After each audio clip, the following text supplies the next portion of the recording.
A very warm welcome to all of you. This is Akash Sharma. आप देख रहे हैं विजन आईएएस की पीटी 365 और इसमें अप्रैल 2025 से नवंबर 2025 के बीच एनवायरनमेंट से रिलेटेड जो भी करंट अफेयर्स के आर्टिकल पूछे गए हैं उनको वन बाय वन हम लोग कवर करेंगे। आज का पहला टॉपिक है आइलैंड प्रोटेक्शन जोन। तो जो आइलैंड प्रोटेक्शन जोन है ना, उसको एनवायरनमेंट प्रोटेक्शन एक्ट 1986 के अंडर 2011 में नोटिफाई किया गया था। आइलैंड प्रोटेक्शन जोन को 2011 में नोटिफाई किया गया था अंडर एनवायरनमेंट प्रोटेक्शन एक्ट 1986। ये होता क्या है? तो एक रेगुलेटरी फ्रेमवर्क है जो कि सेफगार्ड प्रोवाइड करता है ecological integrity of Andaman and Nicobar द्वीप समूह और Lakshadweep group of islands means Andaman और निकोबार तथा लक्षद्वीप में की इकोलॉजिकल इंटीग्रिटी को सेफगार्ड करता है आईपीजेड। ये आप सिमिलरली इसको कंसीडर कर सकते हैं कोस्टल रेगुलेशन जोन की भांति। बस अंतर इतना है कि कोस्टल रेगुलेशन जोन जो है वो कोस्टल एरियाज के प्रोटेक्शन की बात करता है, जो आइलैंड प्रोटेक्शन जोन है वो आइलैंड की इकोलॉजिकल इंटेग्रिटी को सेफगार्ड करने की बात करता है। तो रेगुलेशन कैसे किया जाता है, क्या मैकेनिज्म है? तो आप देखते हैं आइलैंड कोस्टल रेगुलेशन जोन। तो आइलैंड कोस्टल रेगुलेशन जोन जो है ये middle Andaman, north Andaman, south Andaman, little Andaman, इन सबको प्रोटेक्शन प्रोवाइड करता है। दूसरी तरफ है इंटीग्रेटेड आइलैंड मैनेजमेंट प्लान्स, ये अप्लीकेबल होता है all other islands of Andaman and Nicobar और लक्षद्वीप के जितने भी सारे आइलैंड हैं। लक्षद्वीप के सारे आइलैंड्स को जो सेफगार्ड प्रोवाइड किया जाता है वो इंटीग्रेटेड आइलैंड मैनेजमेंट प्लान्स के थ्रू किया जाता है। आइलैंड कोस्टल रेगुलेशन जोन किसको रेगुलेट करता है? तो वो मिडिल अंडमान है, नॉर्थ अंडमान है, साउथ अंडमान है और लिटिल अंडमान है। नेक्स्ट जो है टॉपिक है वो United Nations forum on forest. United Nations forum on forest. तो जो यूएन फोरम ऑन फॉरेस्ट है ना, इसको कब इस्टेब्लिश किया गया था? तो याद रखेंगे, इसको इस्टेब्लिश किया गया था 2000 में, अक्टूबर 2000 में इसको इस्टेब्लिश किया गया था। किसने इस्टेब्लिश किया था? तो यूएन इकोसॉक ने, UN economic and social council of the UN. और अभी न्यूज में क्यों था? क्योंकि इसका 20th सेशन होता है। कहाँ पर हुआ है? कौन सा सेशन हुआ है? 20th। कहाँ पर हुआ है? न्यूयॉर्क में।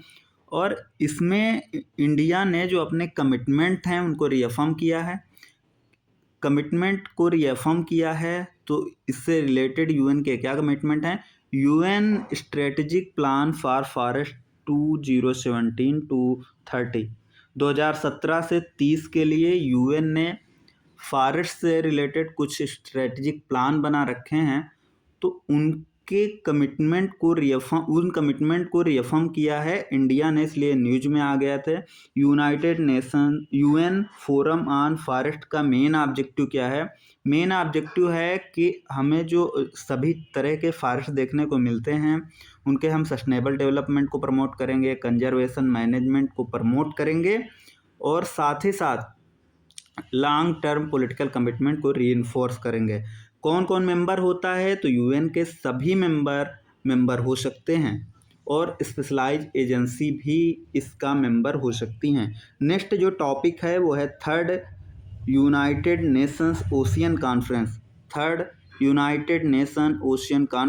तो इससे पहले 2 यूनाइटेड नेशन ओशियन कॉन्फ्रेंस हो चुकी हैं। पहली यूनाइटेड नेशन ओशियन कॉन्फ्रेंस कब हुई थी? 2017 में हुई थी। दूसरी कब हुई? 2022 में। तीसरी कब हुई? 2025 में। और ये जो यूनाइटेड नेशन ओशियन कॉन्फ्रेंस जो थर्ड हुई है ये कहाँ पर हुई है? तो ये नाइस, फ्रांस। तो नाम आप लोग याद रख लेंगे, नाइस, फ्रांस। इसको होस्ट किसने किया है? फ्रांस और कोस्टा रिका ने मिलकर इसको होस्ट किया है। और यहाँ पर आपको नाइस ओशियन एक्शन प्लान भी देखने को मिलेंगे जो अडॉप्ट किए गए हैं। इस एक्शन प्लान की जो हाइलाइट्स की बात करें तो 3 मेन प्रायोरिटीज आपको देखने को मिलती हैं। तो आप लोगों को SDG 14 पता होगा। SDG 14 किससे रिलेटेड है? Life below water. तो उसके लिए फंडिंग को स्केल अप करना है और ब्लू इकोनॉमी को सस्टेनेबली डेवलप करना है। फर्स्ट प्रायोरिटी क्या है कि working toward successful conclusion and implementation of internal agreements, जैसे कि तुम्हारा BBNJ एग्रीमेंट हो गया, मीन्स इंटरनेशनल एग्रीमेंट्स के इम्प्लीमेंटेशन और कंक्लूजन के लिए काम करना है। Increasing and disseminating marine science knowledge, marine science knowledge को बढ़ावा देना है और नॉलेज शेयरिंग पे जोर देना है। और जो international panel for ocean sustainability है, जो international panel for ocean sustainability है, इसके क्रिएशन को भी सपोर्ट करना है। और रिअफर्म करना है commitment to develop an international legally binding instrument on plastic pollution. और इसके साथ ही क्लाइमेट चेंज और एसिडिफिकेशन का जो इम्पैक्ट पड़ रहा है ना ओशियन पे और कोस्टल कम्युनिटीज़ पे, उनको कम करना है। नेक्स्ट जो टॉपिक है वो है international blue flag certification. International blue flag certification, तो ये आप लोगों को पता ही होगा कि बीचेस के लिए दिया जाता है, बीचेस के लिए दिया जाता है। तो इंडिया के कितने बीचेस को अभी तक दिया जा चुका है? तो 18 बीचेज हैं इंडिया के जिनको ब्लू फ्लैग सर्टिफिकेशन मिल चुका है। महाराष्ट्र के पास हाईएस्ट नंबर ऑफ बीचेज हैं जिनको ब्लू फ्लैग सर्टिफिकेशन मिला है। अभी क्या हुआ, अभी 5 महाराष्ट्रन बीच को ये सर्टिफिकेशन मिला था, इसीलिए न्यूज़ में आ गया। वो 5 जो बीच हैं उनके नाम आप लोग बस एक बार गो थ्रू कर लें उनसे। शिववर्धन, श्रीवर्धन बीच, नागौन बीच, परनका बीच, गुहागर बीच एंड लद्घर बीच। कौन कौन सा है? गुहागर, लद्घर। कौन कौन? गुहागर, लद्घर, श्रीवर्धन, नागौन और परनाकी। इंटरनेशनल ब्लू फ्लैग सर्टिफिकेशन के बारे में आपको पता ही है कि ग्लोबली रिकग्नाइज्ड इको लेवल है, जो कि अवार्ड किया जाता है बीचेस को, मरीन एरियाज को, टूरिज्म बोट्स को। और ये किसकी बेसिस पे दिया जाता है? तो आप देखते हैं कि जो accessibility, educational, environmental performance, responsible behaviour, safety, service, stakeholder engagement, water quality, इन सब के बेसिस पे ये दिया जाता है। कौन अवार्ड ये देता है? तो आपने सुना होगा फी के बारे में, फाउंडेशन फॉर एनवायरमेंटल एजुकेशन। ये एक नॉन प्रॉफिट ऑर्गेनाइजेशन है। कहाँ पर है? डेनमार्क में है। कब इस्टेब्लिश किया गया? 1985 में। 1985 में ये ब्लू फ्लैग सर्टिफिकेट अवार्ड करता है। क्राइटेरिया की बात करें तो वो बीचेस जो कि 33 क्राइटेरिया जो कि फुलफिल करते हैं रिलेटेड टू क्लीनलीनेस,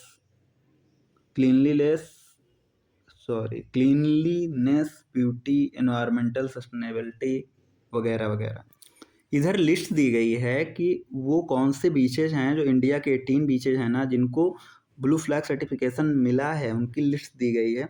आपको याद रखने की ज़रूरत नहीं है, बस 2-3 नाम आप लोग याद रख लें कि जैसे गोल्डन बीच है, ये पूरी उड़ीसा का है। गोल्डन बीच पूरी उड़ीसा का है। अंडमान और निकोबार का भी एक बीच है जिसको कि ब्लू फ्लैग सर्टिफिकेशन मिला है। कौन सा है वो? राधानगर बीच है।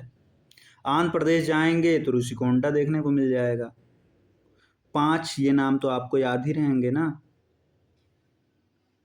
परनका, लद्घर, गुहागर, नागौन और श्रीवर्धन। 5 नाम तो ये आपको याद ही रहेंगे महाराष्ट्र के। महाराष्ट्र में इससे पहले 2 और बीच, इससे पहले महाराष्ट्र में कितने थे? तो इससे पहले महाराष्ट्र का कोई बीच नहीं था। आप एक घोघाला बीच देखते हैं जो कि दीव का है। गुजरात का शिवराजपुर बीच आपको देखने को मिलता है। महाराष्ट्र के 2 बीच हैं, कासरकोड और पादुबिद्री बीच। कदमत बीच और मिनिकॉय थुंडी, ये लक्षद्वीप के 2 बीच हो जाते हैं। अंडमान का एक है राधानगर, लक्षद्वीप के 2 हैं, कदमत और मिनिकॉय थुंडी। केरला के 2 हैं, चल बीच और कप्पड़ बीच। एक है पुडुचेरी का ईडन बीच और एक है तमिलनाडु का कोवलम बीच। तो ये नेम आप लोग एक बार गो थ्रू कर लेंगे, याद करने की ज़रूरत नहीं है। नेक्स्ट टॉपिक जो है AIM for nature, full form क्या है? Accelerating innovative monitoring for nature restoration, accelerating innovative monitoring for nature restoration किसने लॉन्च किया है? तो FAO ने किया है, फूड एंड एग्रीकल्चरल ऑर्गेनाइजेशन ने इसको लॉन्च किया है। कब किया है? 22 अप्रैल। 22 अप्रैल को क्या मनाया जाता है? अर्थ डे। तो 22 अप्रैल जो कि अर्थ डे था, उस दिन FAO ने एम फॉर नेचर लॉन्च किया है।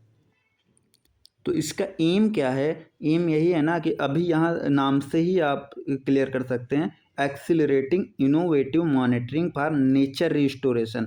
हमें जो क्या काम करना है वो ग्लोबल इकोसिस्टम रिस्टोरेशन एफर्ट्स को मॉनिटर करना है और रिपोर्टिंग को इम्प्रूव करना है। इससे पहले FAO का एम फॉर फॉरेस्ट प्रोग्राम आप लोगों ने देखा था, ये उसी का पार्ट है, ये उसी का पार्ट है। और जो ग्लोबल बायोडाइवर्सिटी फ्रेमवर्क है ना, उसमें टारगेट 2 आप जब देखते हैं तो उसमें था कि 30% डिग्रेडेड इकोसिस्टम को 2030 तक रिस्टोर करना है। ये उसको वो टारगेट अचीव करने में मदद करेगा। और क्या करता ये जो इनिशिएटिव है, ये कटिंग एज टेक्नोलॉजी को लिवरेज करेगा, डेटा फ्रेमवर्क को स्टैंडर्डाइज करेगा और कैपेसिटी डेवलपमेंट के लिए काम करेगा। Central Asian mammals initiative next topic है। सेंट्रल एशियन कंट्रीज एक साथ आई हैं, और ये एक साथ क्यों आई हैं? क्योंकि इनको 17 जो शेयर्ड स्पीसीज हैं उनको प्रोटेक्ट करना है। ये स्पीसीज में साइगा, बुखारा डियर ये सब चीज़ें देखने को मिलती हैं। तो ये सेंट्रल एशियन मैमल इनिशिएटिव है, कब लॉन्च किया गया? 2014 में लॉन्च किया गया था। COP11 हुई थी, convention on the conservation of migratory species of wild animal. तो convention on the conservation of migratory species of wild animal, CMS का COP11 जब हुआ था 2014 में, तभी सेंट्रल एशियन मैमल इनिशिएटिव को लॉन्च किया गया था। इसका ऑब्जेक्टिव क्या है कि सेंट्रल एशिया में 17 जो की माइग्रेटरी मैमल स्पीसीज हैं ना, उनके कंजर्वेशन के लिए कोऑर्डिनेशन इस्टेब्लिश करना है। नेक्स्ट जो टॉपिक है वो है blue pinkgill and shuttlecock mushroom से रिलेटेड। तो ये रेयर होता है, rare blue pinkgill and shuttlecock mushroom है। रिसेंटली कहाँ देखा गया है? तो तेलंगाना के फॉरेस्ट में देखा गया है। ब्लू पिंकगिल जो मशरूम है ये न्यूजीलैंड का नेटिव है। और ये जो कलर है ये एजुलिन से डिराइव करता है। जो पिगमेंट है ये फंगस में रेयर होता है, बल्कि ये आपको जनरली कुछ फ्लावर्स और प्लांट में देखने को मिलता है। ये तेलंगाना के कदम्ब रिजर्व फॉरेस्ट में आपको देखने को मिलेगा, और कुछ अदर एरियाज भी हैं, कागज नगर फॉरेस्ट डिवीज़न में भी आपको देखने को मिलता है। ये जाना जाता है rich monsoon driven fungal diversity के लिए। ये जो रीजन है ना, ये इसी के लिए जाना जाता है, rich monsoon driven fungal diversity के लिए। नेक्स्ट जो है वो शटलकॉक मशरूम है। ये कहाँ पर देखा गया? तो कवल टाइगर रिजर्व कहाँ पर है? तेलंगाना में है। Marks for the first confirmed sighting in Eastern Ghat. Eastern Ghat में ये पहली बार है कि शटलकॉक मशरूम देखा गया है, क्योंकि इससे पहले मैं पता था कि वेस्टर्न घाट या फिर वेस्टर्न इंडिया में शटलकॉक मशरूम आप देख सकते हैं। इसमें आप क्रिस क्रॉस लैटिस स्ट्रक्चर देखते हैं, जो कि स्पोर्स रिलीज करता है एयर में, मीन्स उसमें हेल्प मिलती है। नेक्स्ट जो आर्टिकल है वो AV लिस्ट से रिलेटेड है। तो AV लिस्ट आपको इतना याद रखना है कि ये first ever unified global checklist है फॉर बर्ड स्पीसीज। और ये क्यों बनाया गया है? कि जिससे इफेक्टिव बर्ड कंजर्वेशन को में मदद मिल सके। ये कोलैबोरेटिव ग्लोबल एफर्ट है। किसका है? Bird life International, Cornell Lab Ornithology, bird life International और अमेरिकन आर्निथोलॉजिस्ट सोसाइटी। और कौन आया है? इंटरनेशनल आर्निथोलॉजिस्ट यूनियन और एवीपेस। इन सब ने मिलकर एक कोलैबोरेटिव ग्लोबल एफर्ट लिया है to first ever unified global checklist of bird species. ये जो इंटरनेशनल आर्निथोलॉजिकल कमेटी है और क्लीमेंट लिस्ट है, इसको रिप्लेस करेगा और ये एनुअली अपडेट होगा। तो तो ये कुछ फेक न्यूज़ थी, ज़्यादा इम्पोर्टेंट नहीं थी, ब्रीफली आइए रिवाइज कर ले रहे हैं। आइलैंड प्रोटेक्शन जोन कब नोटिफाई किया गया था पहली बार? 2011 में। एनवायरनमेंट प्रोटेक्शन एक्ट 1986 के अंडर। इसमें क्या किया जाता है? आइलैंड के प्रोटेक्शन की बात की जाती है। आइलैंड की जो इकोलॉजिकल इंटीग्रिटी है उसके प्रोटेक्शन की बात की जाती है, चाहे वो अंडमान निकोबार हो, चाहे वो लक्षद्वीप ग्रुप ऑफ आइलैंड हो। नेक्स्ट आर्टिकल जो था United nation forum on forest था।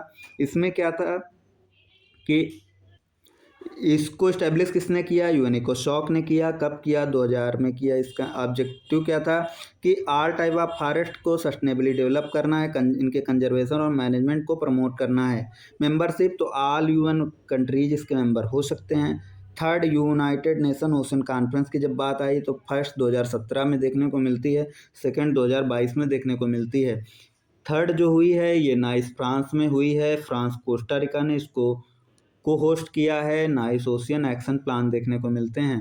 की हाईलाइट देखा तो 3 मेन प्रायोरिटी थी, जो इंटरनेशनल एग्रीमेंट्स हैं उनके इम्प्लीमेंटेशन और सक्सेसफुल कंक्लूजन पे काम करना है। स्टेजी 14 जो कि लाइफ बिलो वाटर है, इसकी फंडिंग को स्केल अप करना है और ब्लू इकोनॉमी को सस्टेनेबली डेवलप करना है। तीसरा है कि जो साइंस मरीन साइंस नॉलेज है उसको डिसमिनेट करना है, इंक्रीज करना है। नेक्स्ट हम लोगों ने देखा कि इंटरनेशनल ब्लू फ्लैग सर्टिफिकेशन के बारे में। तो महाराष्ट्र के 5 बीचेज हैं जिनको ब्लू फ्लैग सर्टिफिकेशन मिला, श्रीवर्धन, नागौन, पर्नका, गुहागर और लद्दर। ये ग्लोबली रिकॉग्नाइज्ड इको लेबल है जो कि बीचेज, मरीन एरियाज और टूरिज्म बोर्ड्स को दिया जाता है। इंडिया में टोटल 18 बीच हैं। हाईएस्ट कहाँ पर है? महाराष्ट्र में। कितनी? 5, श्रीवर्धन, नागौन, पर्नका, गुहागर और लद्दर। तो जो सभी बीचेज को हम लोग देखते हैं तो इसमें देखते हैं, एक अंडमान की है राधानगर बीच, 2 लक्षद्वीप की हैं कदमत और मिनिकॉय-थुंडी। कौन कौन? कदमत, मिनिकॉय-थुंडी। 2 केरला की हैं कप्पड़ और चल, एक तमिलनाडु की कोलम, एक पुडुचेरी की ईडन बीच। इतना ही नहीं, 5 हम लोगों ने महाराष्ट्र की देख ली, पर्णका, नागौन, गुहागर, लद्दर, श्रीवर्धन। कासोरगोड और जो पादुबिद्री है ये कर्नाटक की है, गोल्डन बीच पूरी उड़ीसा की और ऋषिकोंडा आंध्र प्रदेश, शिवराजपुर बीच द्वारका गुजरात और घोघाला बीच दीव। कौन अवार्ड करता है?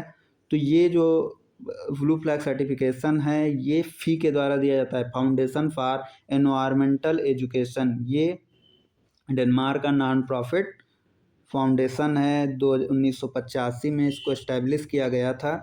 नेक्स्ट है AIM for nature. AIM for nature को किसने लॉन्च किया है? एफएओ ने लॉन्च किया है। कब लॉन्च किया? अर्थ डे जो कि 22 अप्रैल को मनाया जाता है।